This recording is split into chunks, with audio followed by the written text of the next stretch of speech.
Yeah, baseline or comparison, good. Baseline is a good word for that. And then you have to have information about the cutoff. Yeah, the cutoff. Okay, so that's what we did, and this is what you should have done in your homeworks. So the treatment, we have mu1, population mean of the treatment group, which is equal or represented by the mean of the treatment group. And what's the mean of the participants here?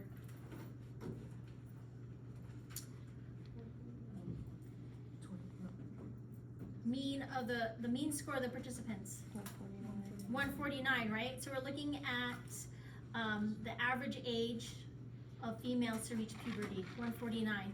That's a number of months. And the sample size of that treatment group is 20. The comparison or baseline, so that's mu 1 or 2? 2, which in this case, since we're doing hypothesis testing, we're looking at, since we're going to have a mean of the treatment, we're going to compare it to a distribution of what? Means, right? So we have mu m. Mu2, the population mean of the scores of the comparison population will be equal to the population mean of the distribution of means of the comparison population. Is that logical to you? Mm-hmm. Okay, so what's the population mean of the baseline group here? 144. 144. Good. And now we need to figure out, we know that's normally distributed, right? We have to figure out the spread of scores or the standard deviation of the comparison distribution, which is what? 6, right? And I'm putting 2, I'm not putting m here because this is a distribution of scores. If it's a distribution of scores, no m. It's just 6. Sigma 2 equals 6. And what's a cutoff here? What's a p-level? 1%. Okay, let's start with a hypothesis testing. So you know this is a treatment mean. So that's 149. Sample size is 20. The general population mean 144. The standard distribution of scores right in the problem here is 6. The p-level is 1%. Okay, and we talked about how we have a mean in the treatment group and we have to compare it to the distribution of means, right? So that's A. So we're going to draw the comparison distribution. That's a bad drawing, sorry. And this is a comparison distribution. This is a baseline distribution of mean scores. So you have the z-score here, and then here we have a distribution here of mean scores. You have to compare the mean of the treatment with the mean scores of the distribution. So we said here it's a population mean of the comparison group or the baseline distribution. It's 144, which is also equivalent to the population mean of the distribution of mean scores. We also need the spread of scores, right? So the spread of scores is not just sigma. Since it's a distribution of mean scores, we have to put what here? Because there's a distribution of means. What subscript? M, right? So when you know it's a distribution of mean scores, add the M so that you know what numbers you need. You have mu m, now you need sigma m. Is that understood? Mm-hmm. It's all connecting. You're connecting the ideas together, not memorization. All right. So we have to figure out the standard deviation of a distribution of means. The first thing we need to do is get the population variance of means. And this is equal to the population variance of scores, but we have to match the number, right?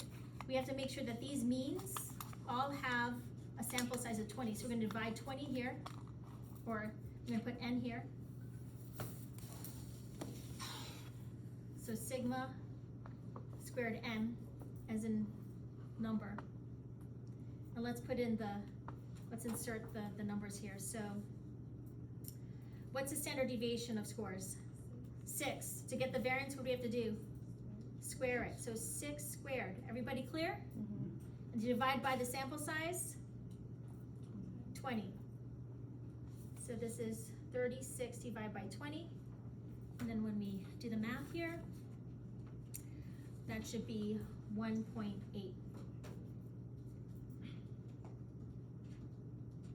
How are we doing? Okay, so to get the standard deviation, what do we have to do with the variance? Square root it. So to get the standard deviation of a distribution of means, square root the population variance of means. So the square root of 1.8 is equal to 1.34. Good, and then you're going to just label sigma m with 1.34.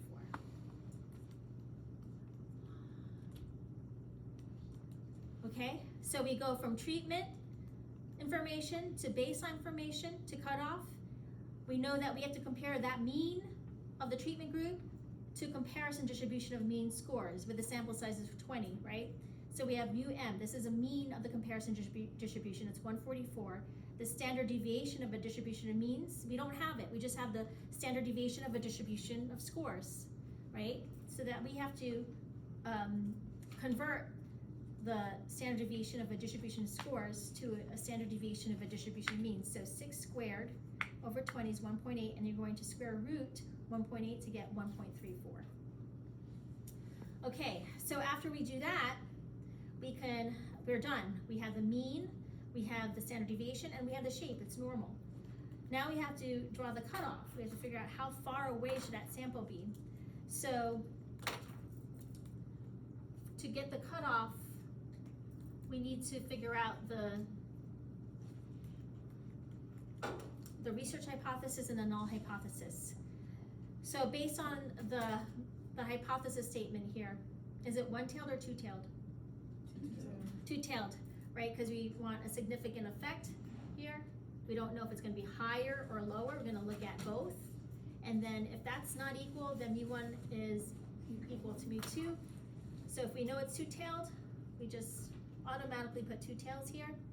And then when we have two tails, we have to divide that 1% by 2 to get 0.5%, right? So we have 0.5% here, and then 0.5% here. Okay, so now that we know it's two-tailed, we could use the information here. So we want the two-tailed z-score, not the one-tailed. So we have positive 2.58 here, and negative 2.58 here.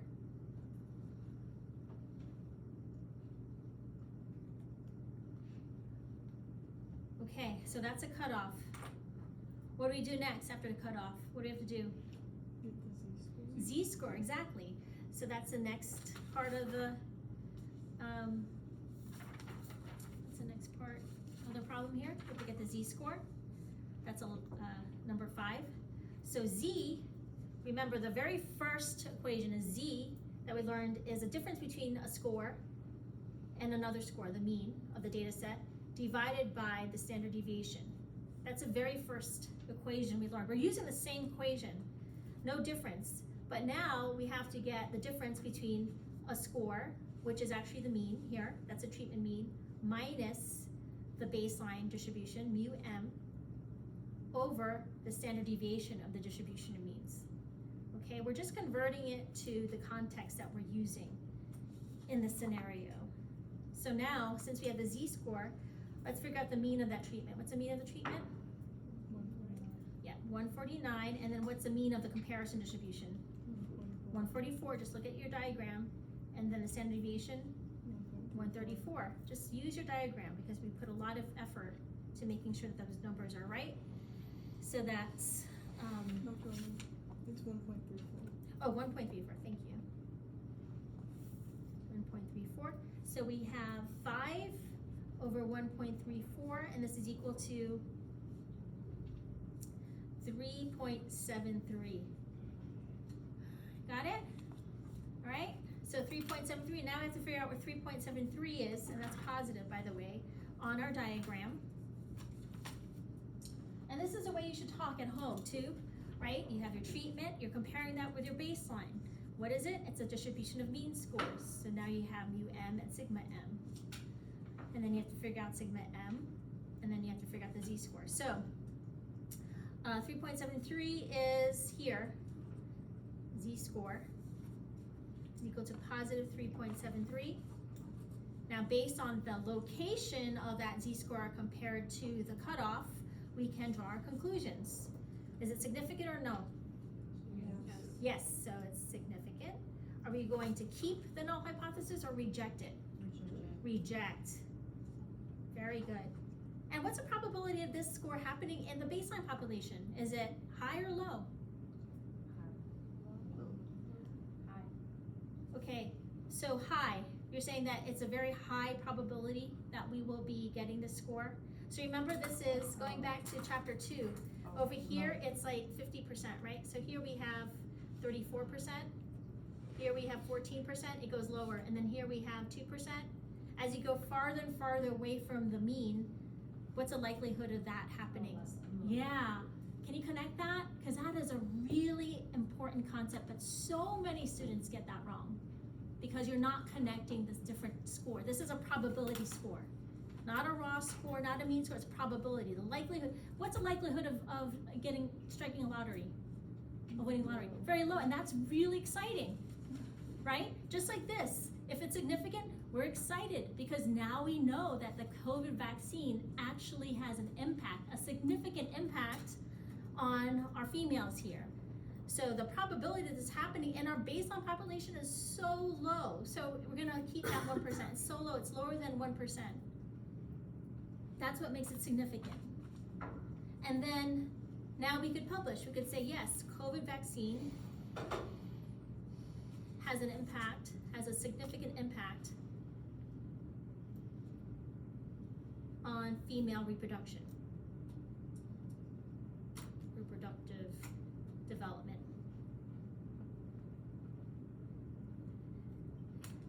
So what does it do exactly? It actually, does it increase the amount of time that, does it make females develop at a later time or at a sooner time? Later time, right? It's slow, in other words, it slows down development. Understand that? So that's kind of tricky too, because if it slows down development, you think that, oh, mu1 is less than mu2. Actually, since this is months, if it slows down, then mu1, the treatment group would have higher months than mu2. This is very tricky. You actually have this example in regular textbooks where they try to trick you. If you have layer development, you think that it's less than, but it's actually greater than, because the number of months is greater than if you slow down progression, right? But I did not want to trick you, did not want to do that, because you're still learning, right? So, but as long as you know that actually, if we had these results, it would say that vaccine did slow down the development of puberty in females. And whether or not that's good or bad, we leave it up to the experts to tell us why. So as a statistician, I don't even know why that would happen. The experts in that field would have a better understanding of why that's happening because they have more of a understanding of the dynamics. Mm-hmm. Would it be possible on the exam, like instead of putting like in the question, like the treatment population and the treatment sample size, for us to fill out like doing it as the table, since that's how we're used to learning it? Oh yeah, you could always do this on the side But too. you're not gonna do that on the test, so we know just to fill out that. It's just very difficult for me to write it out in a Word template. Oh. It takes me longer. It takes me a long time to come up with this, and it takes me some time to even put a table out there. So just draw it. If that helps, draw the table, the chart that you're used to, because all that information will be asked in the test.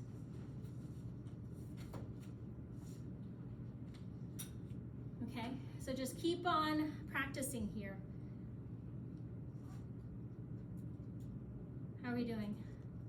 Okay, let's do the confidence interval.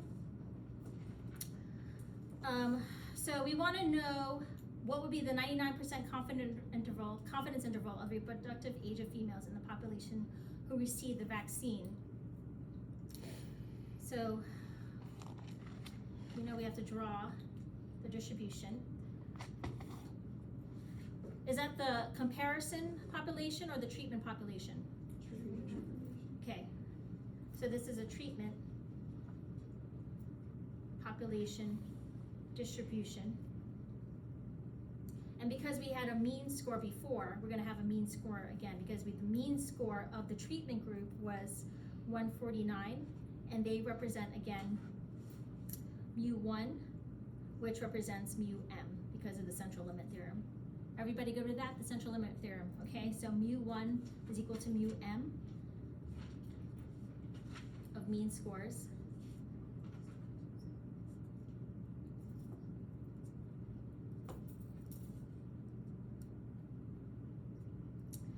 Okay, what else do we have to do? It's mean scores. We have to draw the z-score number line. So this is a z-score number line. And this is the mean score number line. And now we have to figure out, so we have the drawing, we have the shape, we have the mean, and now we have to get what's the last thing we need? Mean standard deviation, we need the spread, right? Sigma m. But because of homogeneity variance, right? Sigma m is equal to sigma m of the treatment mean is equal to the sigma m of the comparison distribution, right? Homogeneity variance. So we're just going to carry over this 1.34 onto this distribution because there's no more. We already did that calculation.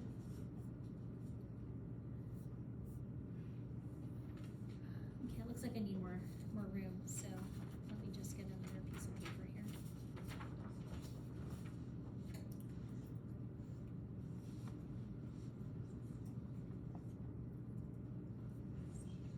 So 0, mu1 is equal to mean, which is equal to mu m, which is equal to 149, and the sigma m is equal to 1.34 because of homogeneity variance. Okay, so again, we have to get the 99% interval. That means that we want 99% here.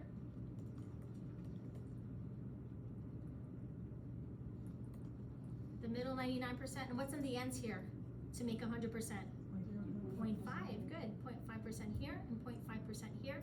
And the z-score is 2.58, so positive 2.58 here. And negative 2.5 here. Negative 2.58. Okay. So you have negative 2.58 and positive 2.58. Now we have to get the confidence interval. So we have to get the number here on the mean score number line.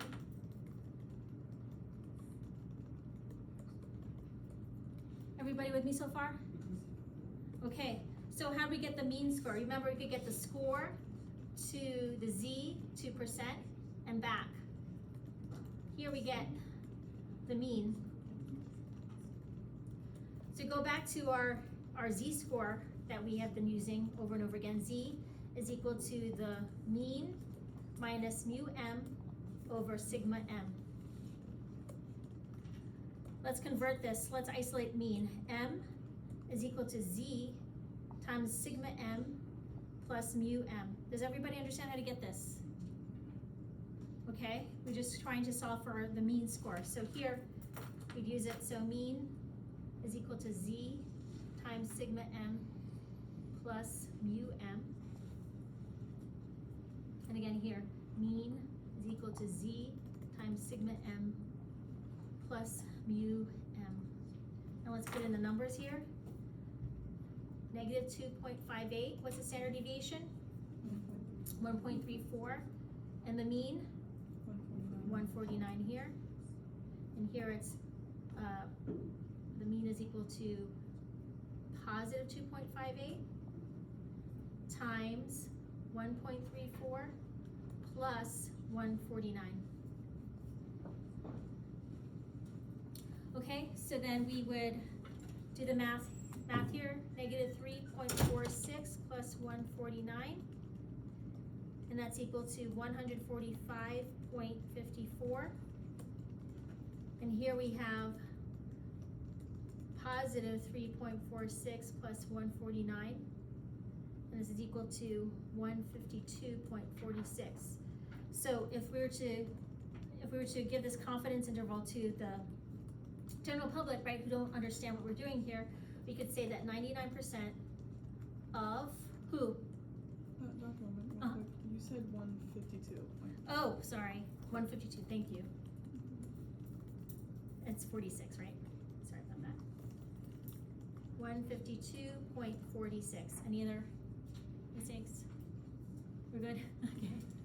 Okay, so 99% of what? Yeah, treatment, of who's the treatment population? Who Females. received the COVID vaccine. Exactly, 9 of females with COVID vaccine would have a, Reproductive age. yeah, reproductive age or puberty age between 145.54 months and 152.46 months. So we just, and if you're curious about the age, we just have to divide it by 12, right? So, this is all made up, but I'm just curious. So 145.54 divided by 12, this is basically 12 years of age, and 152.46, 152. 13? It's like 13.7. 13 point, okay, 13.7 years of age.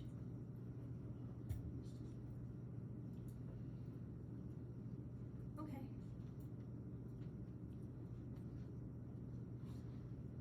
Yep, like 12.12. Yep, so that would be the age range of when females with the COVID vaccine would start puberty. All right. All right, I'm trying to relate this to